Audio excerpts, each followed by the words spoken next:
Greetings and welcome to Old Drunken Discography. This is night 3 of talking about Corrosion of Conformity. With me is Tim. Hi. And Bill. I was barely here for night 1. And I'm Jason. Go back, and if you haven't caught the previous episodes, go catch those. There's some good shit. Good times. I guess we'll briefly show our rankings here. Bill went crazy and put Blind down in 4th. I don't know. Was that really that crazy, though? Well, I guess I'm crazier. I got Deliverance down in 4th, and you guys have it number 1, so... This is all over the place, yes. Let's say this is... Considering we only have 4 albums ranked, we're basically at pure anarchy at this point. Oh, it's going to get even crazier. Trust me. I got some... Oh, Lord, it is. Coming. All right. Wiseblood. I guess I can start this one off. So my notes are just King of the Rotten. Okay, we kicking ass right off the bat again. I'll give COC that. Minus Blind. They have had a kick-ass opening tracks. It sounds very 90s Metallica though. Like this is what Load should have sounded like. Long Whip Big America. Okay, all right. 2 good ones in a row. Long Whip was damn good. Seriously, go listen to the drums. Just the drums on that track. Wiseblood, title track was great as well. I had to look it up because the vocalist sounded so much better than the last album. I was shocked that it was the same guy. There were parts that had me humming Foxy Lady, though. Goodbye Windows. Damn, back to the slow, sustained guitar chord Sabbath sound. Born Again for the Last Time. I dug it, especially the first verse. When you live your life uptight, untrusted, and they're blind from the grind, but only you can see. When those bones that you own have long been dusted, you realize you're not who you're supposed to be. That's fucking poetry. A little bass section was cool.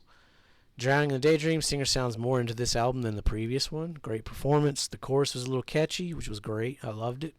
Snake Has No Head. Shit. I like Snake Has No Head too. Really interesting musically. At 2 minutes and 8 seconds, there's a short drum roll that sounded so much louder than the rest of the production.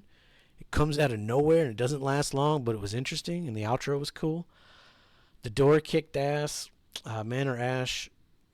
Wasn't a fan of Manor Ash. Same issue as the Deliverance album. Not my vibe at all. The guitar solo was good, and this is the one that James was on. Hetfield. Yep. Redemption City. My notes should say blah. Deliverance issue. I guess it was a Sabbathy one. Wishbone. It's a ballady one, actually. A ballady one. Yeah. Wishbone. Fuck yes. Back to the good stuff. Fuel. They beat Metallica's Fuel by a year. This one kicks ass as well.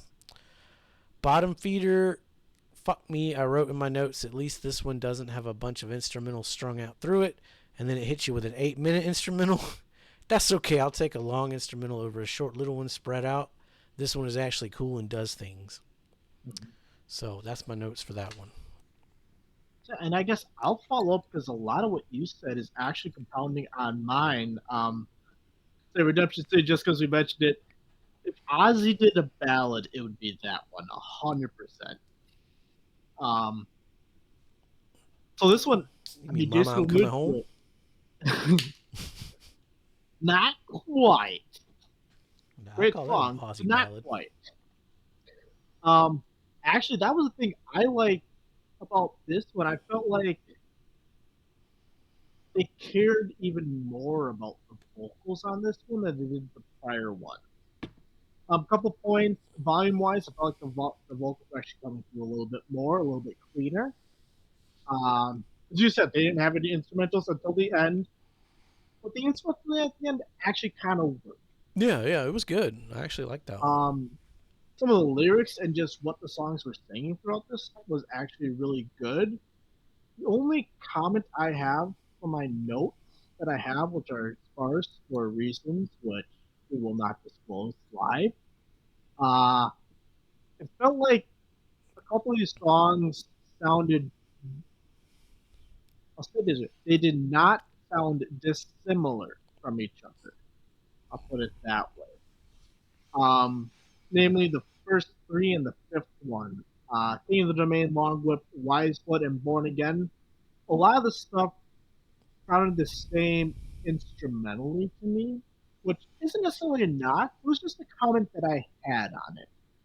I struggled to see between King of the Rotten and Long Whip where the divide was in the songs when I was just listening to the straight album through. That was just kind of a long pause, rolled into the next one, which I actually can like and appreciate musically when you're able to just go from one song to the next on an album. I think that's something that's unique. And I enjoy it when a band does it successfully. Um, you know, example I always go back to Offspring's Divided by Zero and Slim Pickens Drives the Bomb to Hell. Like,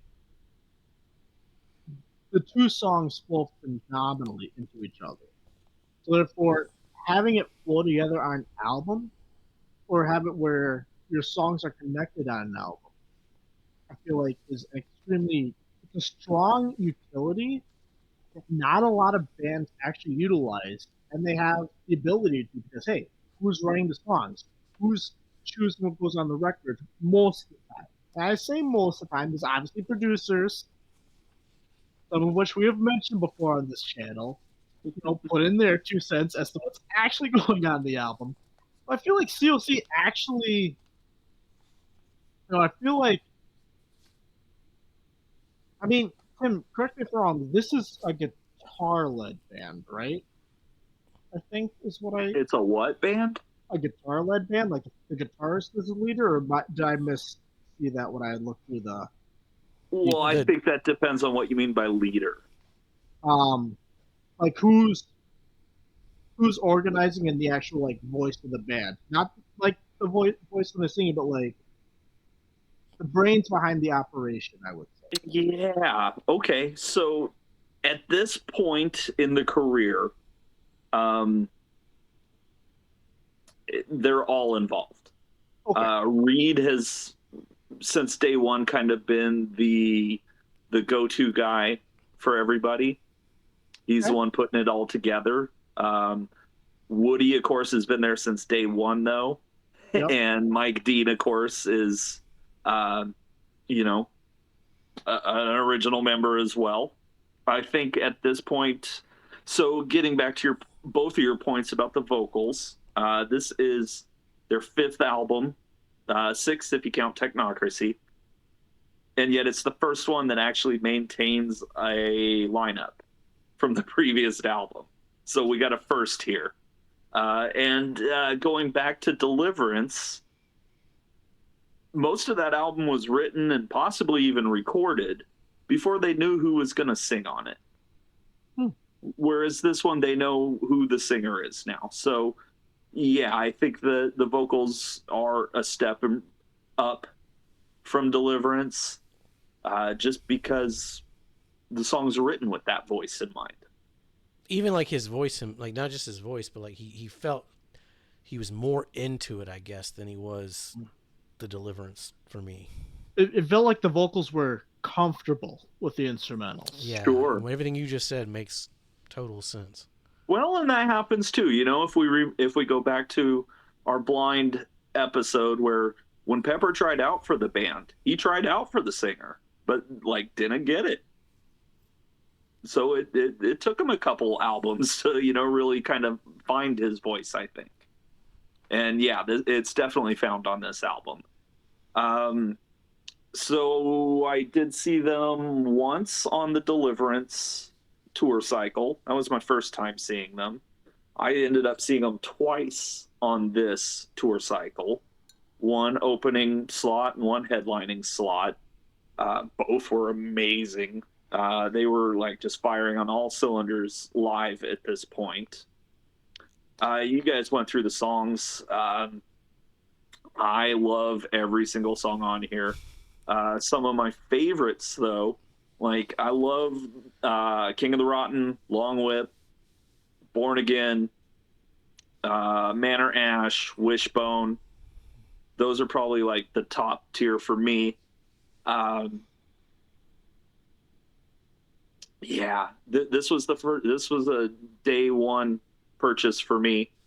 Yeah, as are all of the albums going forward now. And yeah, this is still one I just go back to. I think there's a real magic on this album. Um, yeah, you mentioned James Hetfield appears on here, and if you go back to our Metallica videos, watch those. Specifically, if you go back to Reload and listen to Bad Seed by Metallica, you can definitely hear like where they're just trying to sound like Deliverance and or Wiseblood, which is fine. Um, yeah, let's see. Goodbye Windows, of course. It's a slower song, but that is a line from the Cream song. Oh God, was it? It's not I Feel Free. It's from a Cream song. I just heard it on the radio and know what you're talking about.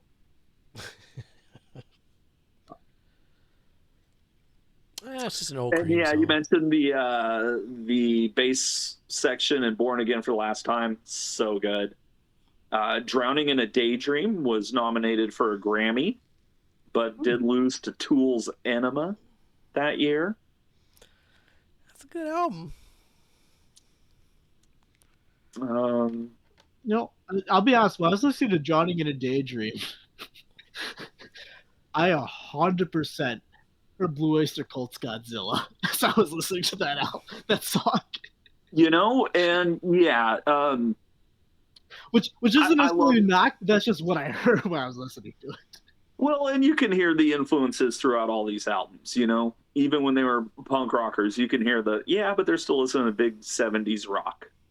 Yeah, which is cool. cool. In the last couple episodes, I knocked them for that, but like, there's also a reason why '70s rock has persisted as much as it has through the modern day. There's a lot of songs that came out of those '70s between the Beatles, between Ozzy, whether we like it or not, Meatloaf when he was doing stuff in the '70s, that persisted into the modern day for a reason. Well, sure. I mean, you can say that about any decade. Yeah, I do love this album. I have the Pig Shape single as well for King of the Rotten. It has the Jambox tape version of Fuel, which is a demo, and it also has Black Flag cover of I've Heard It Before, which is pretty cool. Damn. I've never seen that song anywhere else.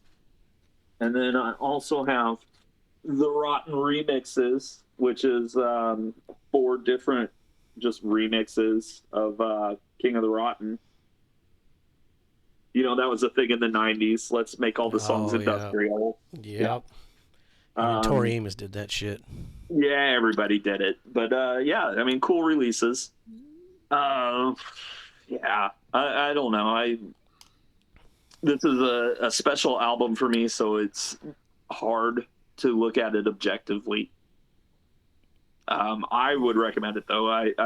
The drums throughout the singer is amazing.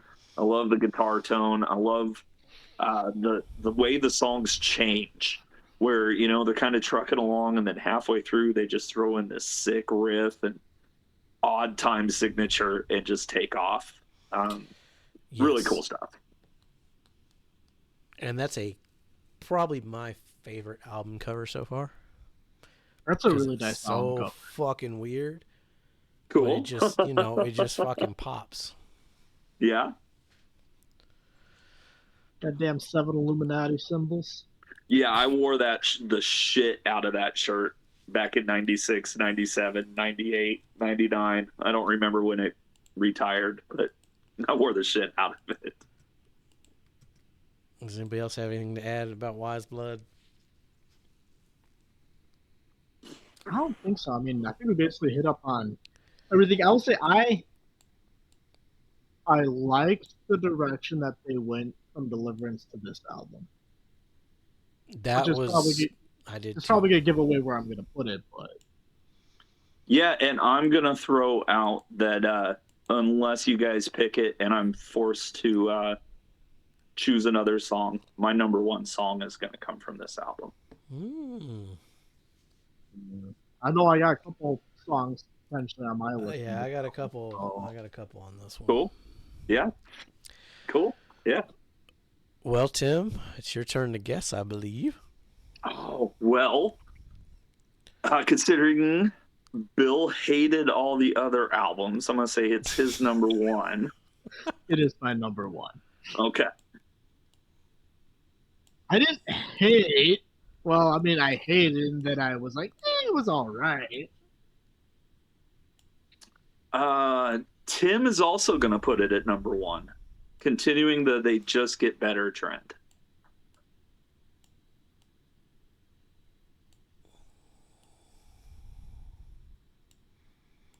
Jason, I think, is going to put it above Blind.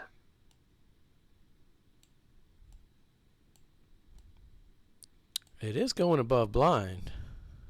And Animosity? Yep. Damn. Okay, we got a sweeper. I figured this one was going to be a sweep number one. Okay. Yeah, I mean, my final note says, besides Manor Ash, Redemption City, and Goodbye Windows, this was the most solid COC yet. No bullshit instrumentals minus Bottom Feeder, but that one was good. No, and it's at the end of the album. You can just... Yeah, but I mean... you're done. Yeah, it wasn't skip. That's not one you really skip. I mean, that was a good instrumental. Fun story in a couple albums when they go back to the Hardcore Trio. I saw that tour, and they opened with Bottom Feeder. And then went into, Animosity. It was pretty rad. All right, that's we finally matched on something besides Eye for an Eye in the very beginning. Right. Well, we all had Animosity too. So we all matched on Animosity, yeah. Oh, that's right, yeah. And then I threw the wrench in with Blind. And then I threw the screwdriver in with Jason's wrench with Deliverance. All right, what's next? We got America's Volume Dealer. America's Volume Dealer. Okay. I'm glad it's not my turn to guess. Whose turn is it? Jason's? All right. That's a great plan. I mean, yeah, I'll guess it. I don't give a fuck. Stick around, be safe, make good decisions. Or questionable ones.